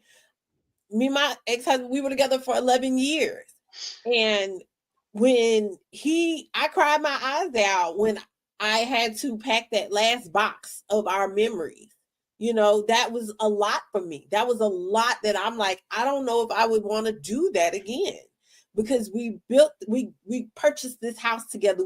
We joined our life together, and then it didn't work. And now I got to watch you. I got to renew everything. I had to change our furniture, change colors of what. I had to take you out of my space, because I kept my house. Because stop playing. This is my house. But I had to take you out and recreate me, what I like. I no longer had to ask you or consider you in these choices. And so I do not want to do that. Like, my bestie, I envied her. I used to say, I think I want a Mr. Larry. My bestie's mom, when she got divorced, she got her a Mr. Larry. Me and my best friend have been friends since we were 8 years old. Her mom got a Mr. Larry. Mr. Larry came over there. He did whatever she asked to do. They hung out. And by 9 o'clock, you see Mr. Larry going out that door. And Mr. Larry was consistent. You saw Mr. Larry all the time. But Mr. Larry never stayed there. He'd show up, that truck pull up. He took us to school if we needed lunch. Whatever Mr. Larry needed to do, he was that for her mom. Right? But Mr. Larry ain't never staying there. Mr. Larry knocked on the door. And I'm talking about until her mom passed a couple of years ago. Yeah. 3 a.m. Larry, he spent his time. All right, y'all have a good. And I said, you know what? I'll be 43 next Saturday. And I said, I think I want a Mr. Larry. Happy birthday. Thank you. I want a Mr. Larry. Just come over here. And that's why I'm still entertaining not my man, because Mr. Larry sounds fine. Okay. He must come knock on the door. We do what we do. We have our time. And you go back to your space. And I'm in mine, and I'm cool with that. That works for me. Happy pre-birthday, because you and Scooter, my baby, share the same birthday. So yeah, I knew it was coming. So yeah. I talked to Akila. We talk about this. Because sometimes men change. I don't know how to word this, but you can be cool with somebody, and then when they get a man, their whole personality change. I'm not that girl. Like, that's not gonna change me. But when me and Akila be talking, I'm like, I don't have the time. Like, if I was still married, there would be no QOC, because he would stop me from being QOC. I would have never modeled. I would have never been in movies, because guess what? Most men don't want to share you. They don't want the world to look at you. So when me and Akila talk about the business side of QOC and stuff, and I told her, I said, Ken, a men really, really appreciate what I'm trying to do. Is they really gonna be okay with, oh no, I can't go out, because me and Akila editing and we don't know what the hell we doing, but we trying to figure this out. And then I don't want to be distracted on what, and I'm gonna put God in this part here. I don't want to be distracted from what God has given me responsibility for, because if I fail me, I'm not only failing me, I'm failing a whole team of people that looked and depended on me to carry out a network, because I got a piece of DICK. Am I ready for that? No, because this next piece of DICK may really blow my mind and make me crazy. We laugh and joke about that, but some women are not capable. I'm not capable to get mine and get up and go. I'm listening to Shayla. I'm listening to Tina. I'm the clean kind. I'm gonna be all in love. I'm sorry, I'm from East Oakland. It's just, that's the pimp. That's this, you know what I'm saying? Okay, I can't really, it's just, hey, I easily you know what I'm saying?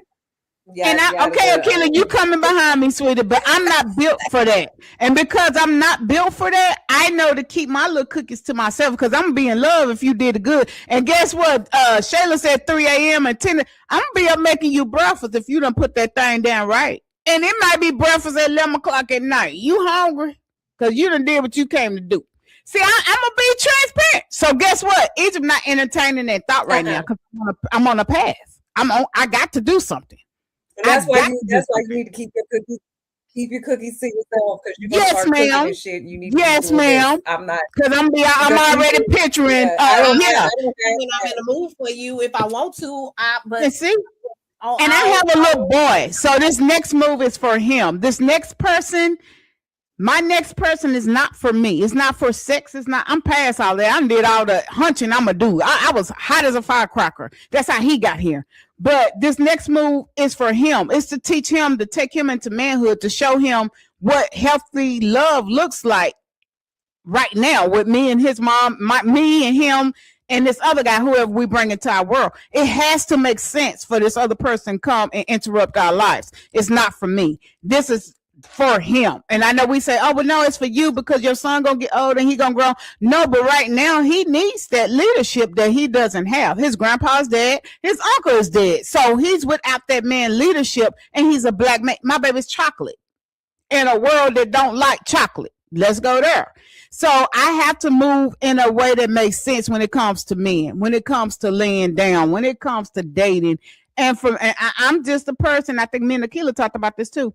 I just want to stay put. I just want to be left alone a little bit until I'm ready mentally. And I'm not ready. I'm going to be honest. I'm not ready mentally. I don't care how you say cute Egypt is. I ain't ready.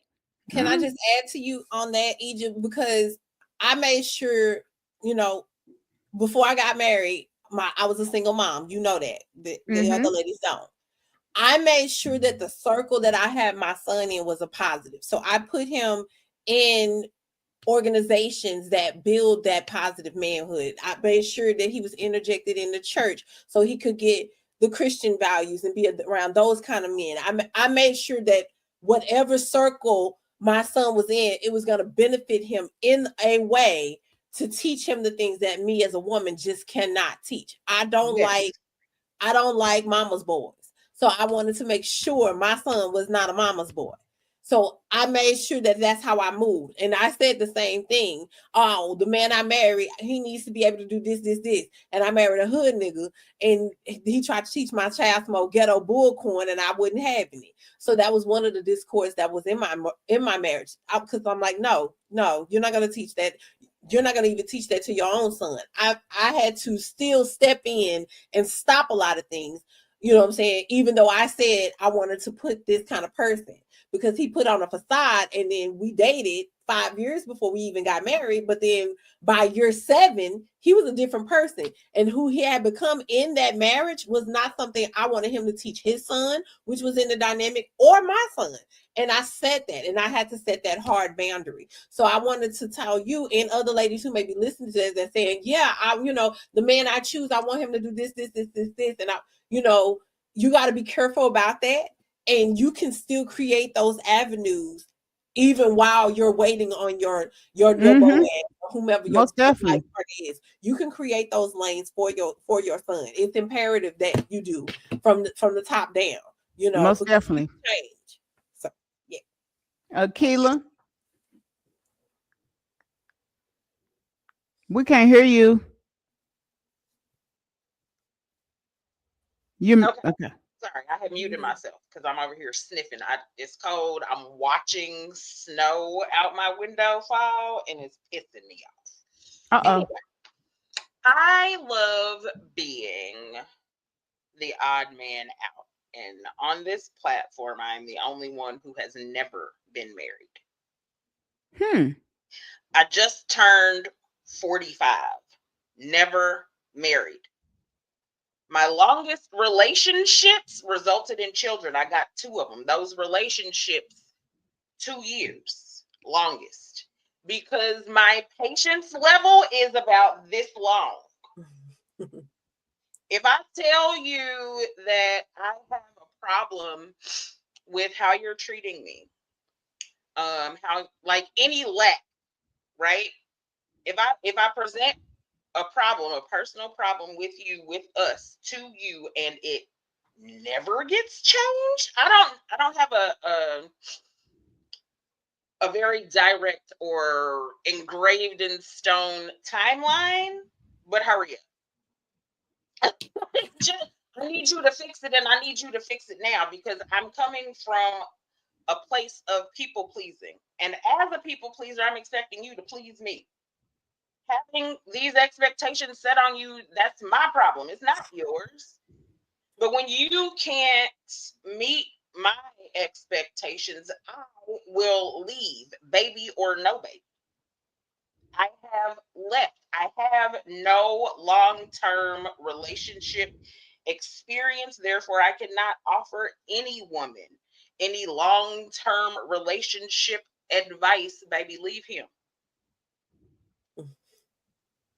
I would.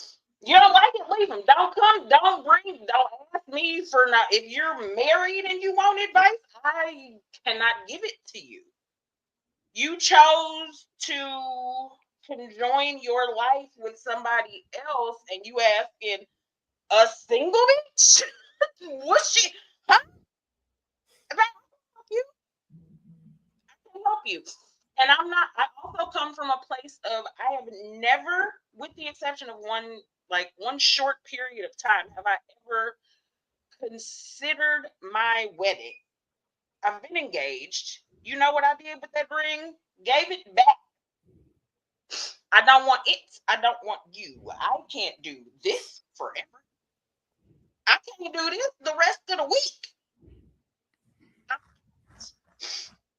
will take myself and my baby and I will go. If you want to be a part of this baby's life, that is not my responsibility. It is yours. I will not hinder you from a relationship with your child, ever. At any moment in this child's life that you want to step in and help out, go ahead. For right now, until the rest of forever, I got it too. I'm going to give to my child what my child needs from me, what I can give to my child. I don't have the capacity to know what a new man needs, wants from me. I ain't got it. I don't have it.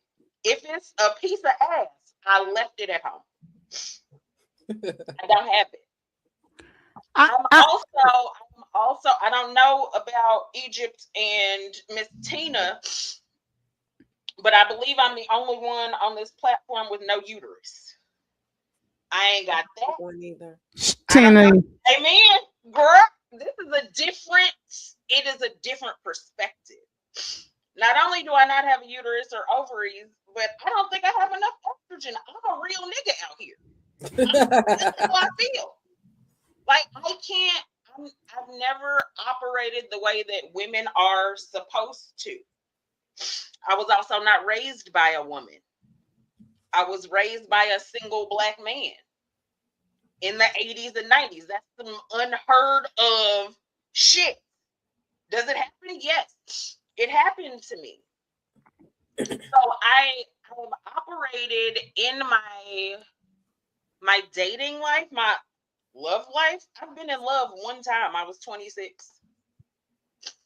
26. A man has never broken my heart.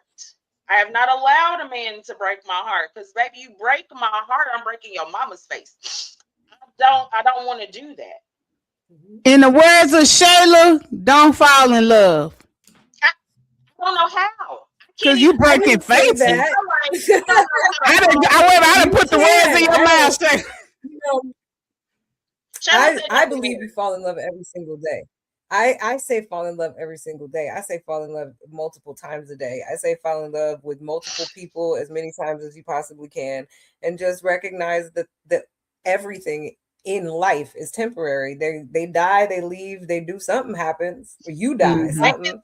Right? And if you can afford yourself the space to just love, then you can, and you can enjoy it, and it doesn't have to be this like sense of permanence and like, oh, now I have to sign these papers and put a ring on it and do all of. I told you, there is a book chapter about the good wife. Like, what the fuck? What is that, right?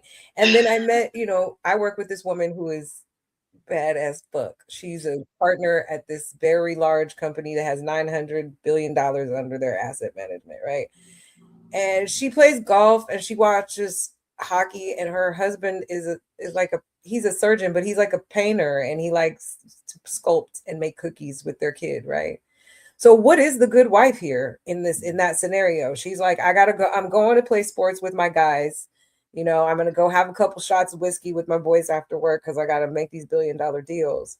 And he's at home making cookies with the kids, right? So the good wife is whatever is good for you and your partner. The good wife is whatever is making you actually happy. And we have to be better wives to ourselves. Like the good wife who actually cooks her own meals and make sure she's eating, sure that she's taking her showers and seeing her therapist. Be the good wife to yourself. That's what I said. Fall in love. Fall in love a lot. Fall in love with everything you do. Fall in love with a whole bunch of different men. I have a request. Can you teach me how to fall in like women, whatever? Like these niggas. I don't know how to love them. When I see couples, even if it's on TV, you don't. That's the thing. It's like I think. So the expectation, so disappointment is directly stemmed from expectation, right? So if you have expectations of how things are going to go, then you end up disappointed when they don't go the way that you expected them to. So being surprised by the content of a human being, like, oh wow, you like this, oh you do that. When you get angry, you do this, or when you're happy, you twinkle your nose or something like the discovery of a human being is love, right? Is falling in love. And love is not confusing. Love is very clear. It is very simple and very clear. Well, where I'm struggling, and kind of idea the love part, because I haven't gone there yet. That's too far. You don't have to. I mean, you run into people that you like, but then you have expectations of it. I know you personally, so I ain't gonna air out your personal shit here because we are in mixed company. Thank you, Shirley, because she's trying to have a Dr. Phil moment, and we ain't got enough time. Because I'm gonna tell you right now, I don't like nobody. You like people, but you have expectations of them that they'll never be able to live up to, and that's not the point of falling in like or love. Yeah, because she shared a picture with me of a gentleman that, we're not gonna go there. That was tatted up. And we don't need to do that.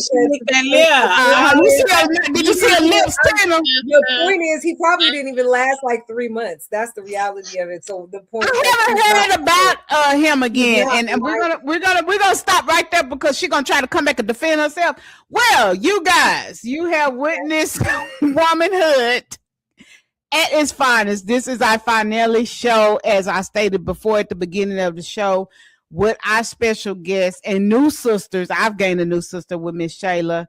And of course, my old sis and still in the loop sis, Miss Tina, which is not a stranger to QOC. Y'all probably have seen Tina on Breast Cancer Survivor, and I think she was on another show when we were just starting out and we wasn't as big as we are now. So with that being said, I will say this. I want to open the invitation to you ladies.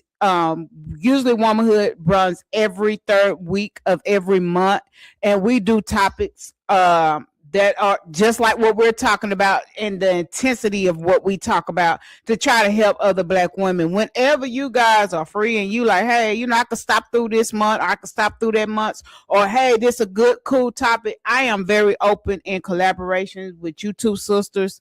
We're still building out and filling spots and rosters on our platform, but I will say what you have shared, Miss Shayla, has been very, very insightful and very emotional, intelligent, not just from the street sense, but from just life experience. I could tell that. And Miss Tina, of course, you know, we done take me through that. We from there, that era and that hood thing. And so to hear another woman come in and give us a different perspective on how to just love, what she said, just love as much as you can. That is something I've never heard. And I'm like, Akila, I don't want to be hurt no more. I've been hurt. So, you know, I done been in love with so-called love. But I know, Akila. But it's okay. We go, Miss Shayla gonna help us in 26 to kind of do some stuff and get ourselves together. Miss Tina, you know the door is always welcome. Absolutely. When you don't have nothing to do, you know. But I'm going to say my spiel, and then I'm going to let the guests say they spiel. I want Akila to end the show. But I will say I hope something we said is relatable to your life. What we're saying, what we want to let go. We're not setting standards for the women that's out here watching. We just simply sharing our experiences in life, our experiences in love, our experiences in friendships and sisterhood, and hoping you can apply that, use some of it, grow from it, hold yourself accountable. Hold yourself accountable first before you try to hold somebody else. That's what I learned from Miss Shayla today. Ain't that something? I learned something from her today. I'm mad because how dare you come on my show? No, I'm just kidding. But I love that kind of sisterhood, and I learned some stuff from Tina too. It's okay to kind of love, because baby, your girl turned down every DM. Akila tell you, I turned down every DM, every invite. Nope. I'm the queen of no. I'm not. Yes, ma'am. I'm not. Don't talk to me. Don't look at me. Don't. But I'm learning from you women that it's okay to kind of let them guards down. And Shayla said, I bet them guards high. You ain't getting, But it's okay, y'all. It's okay. That's my let it go. That's my let it go. And we had so many clips to run, but I did not know these women was going to be so with the conversation. We didn't get but to 2 clips. So hopefully we said something again that touched you guys. I want Tina to go, and then Miss Shayla to go, and then Akila to wrap up. But we're gonna run our commercial real quick before Tina come in case y'all want to know who QOC is. And this promo is done by yours truly, Miss Akila Kinsey. Yeah, you know who he is.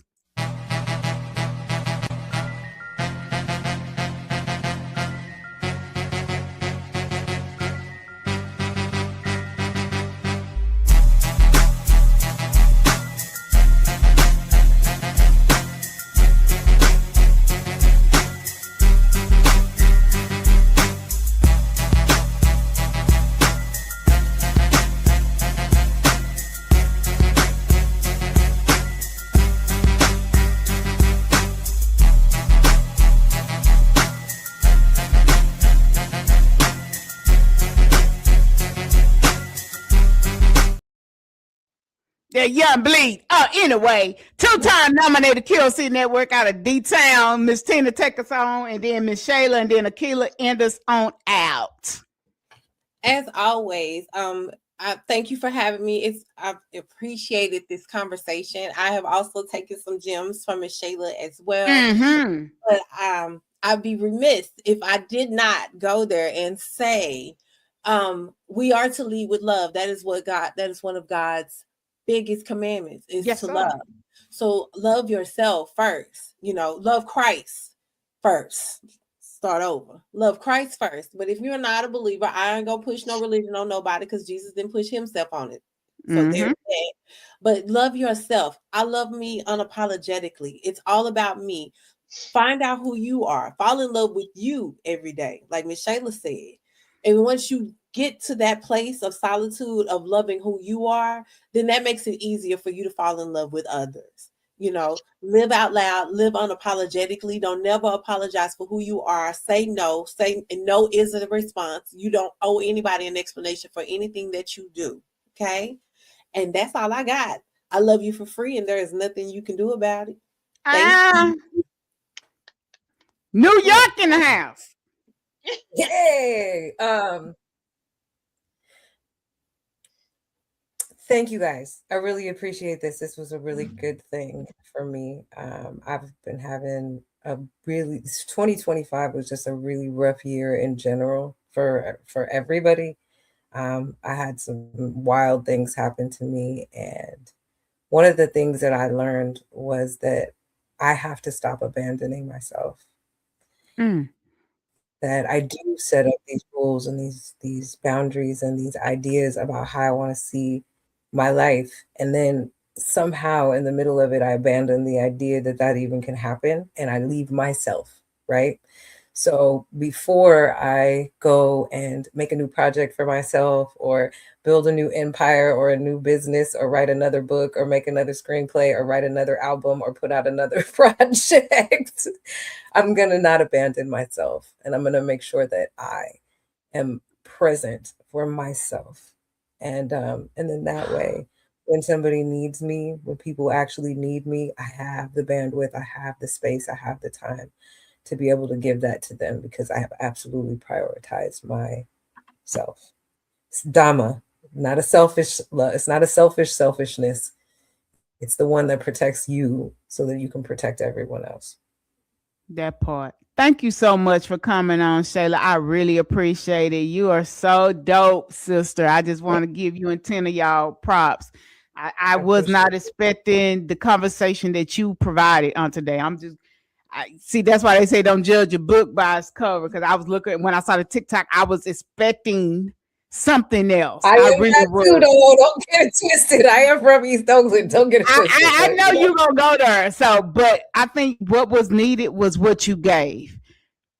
To end the year out, what you provided is what we needed to cross over into 26. Those gems and those tips and those tricks, we need that. As much as I wanted this to go another way, it didn't. And God wouldn't allow it to go the way I wanted to go. Because I had some videos where we were going to be on here acting up and we didn't get to none of them. But okay, Miss Akila, take us on now. And I love you too, sis Akila, for sharing your best friend. You mute. You're muted. You're muted. Mute. You're mute.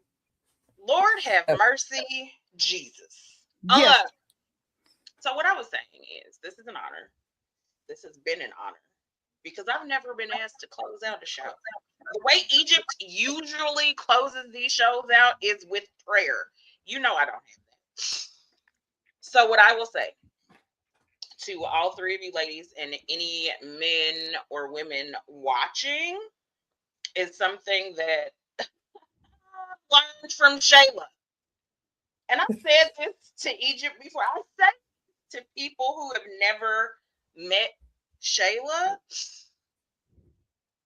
when we talk, which is not every day, it's not even every week, because I got it real bad about answering my phone, hearing it. So I've actually been fired as Shayla's emergency contact because I'm not good at answering the phone. That's why I was hiding my face. I'm not always available, and she knows that I love her. But something that I have shared with other people about my best friend is that every single time we talk, I learned something about something. Something. If it's about me, if it's about her, if it's about cryptocurrency, what? If it's about AI. If it's about music, if it's about life, if it's about love, I learn something from this one person every time I talk to her, and our conversations are not educational. That's never the okay, what are we learning today? We just talk, and she's so full of knowledge that the reason I don't always answer the phone, sometimes when I see it, I'll be like, ooh, I don't have 3 hours right now. I don't have it. She gonna cut me out when I call her back, but it's okay because I know it's out of love. Do I have time to learn from Shayla today? Yes. I'm glad it brought me so much joy to hear 2 women who had never met her before today say that they learned something from her. I love you. Thank you. I love you to the point where it makes me want to cry. Don't be trying to make us cry. That ain't why I told you to end the show. Because I'm saying I don't give a damn if you cry. I'm trying not to. And you know I don't fucking cry. So when I haven't hugged Shayla physically in 5 years. Okay, I'm gonna come. Not in the wintertime. The last time I saw Shayla was for my 40th birthday. This woman came up out her pocket so deep for me for my birthday. It wasn't just me. She also allowed me to invite people that she didn't know into her space, into her home. Before I got there, the girl told me, I'm only cooking for you one time and you cannot have gumbo. Okay. I don't care if you make me a peanut butter and jelly sandwich. I know it was made in love. Do you know she cooked every day? It's because she loves me. She wasn't trying to, she's not trying to boast. She's just loving me. On the night of my birthday, not only did she find me a makeup artist in New York City to come to her house and do my makeup. Shayla had a green screen, a whole backdrop. Shayla is also a photographer. She photographed me on her street.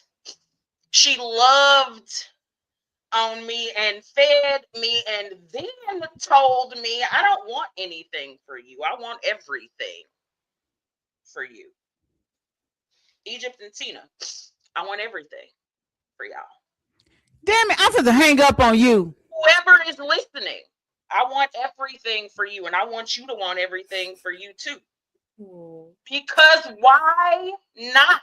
Who told you you couldn't have it? You told yourself that. You said you couldn't have it. Shayla said I could have it. So I'm gonna go get it. Take me through there. Thank you, Shayla. Thank you, Egypt. Thank you, Tina. Happy womanhood. It's the Thank you guys. Yes. Love y'all. We will see y'all in 26. And these dynamic women, I promise this, it will not be the last time you see them. Every time I get ready to drop something, I'm gonna have a killer to reach out. Hey, is your girl available? And I'm gonna be reaching out. Tina, is you walking today? You cooking today? What you doing? But yeah, these conversations are needed for us. This is healing. This is our therapy. This was therapy for me that I needed because I'm gonna end the show on this. Before this show, I was in a messed up headspace because me and Akila was talking about a situation that we don't know how to fix. We really don't know how to correct. And Shayla just came through and I had to pray. That's why my stuff wasn't labeled. I didn't have videos in place. I mean, I was just all over the place. But this was therapy for me to hear from Tina and Shayla, besides just hearing Egypt talk all the time. Egypt pouring into somebody. It was actually reciprocated and I was poured into. I cannot wait till this air. Y'all, the promos will be dropping. Y'all know Akila's the bomb with this stuff. So be prepared. This will air on this Wednesday at 7:00. We're doing it before, but like, share, and subscribe if you like what we are doing and what we are putting out. And if you want to hear more of Shayla, look here. Contact us. We can get you connected. You want to hear more on Tina? We're not gatekeeping these sisters.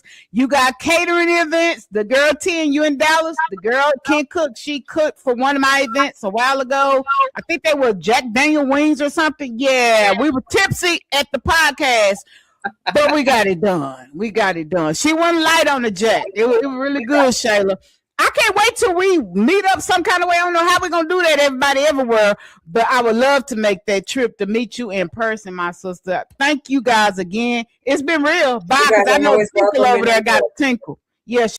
Sister, you've been on my mind. All the ladies with the style and the grace, show some love to your sister. Put a smile on their face. Go, ladies. Go, ladies.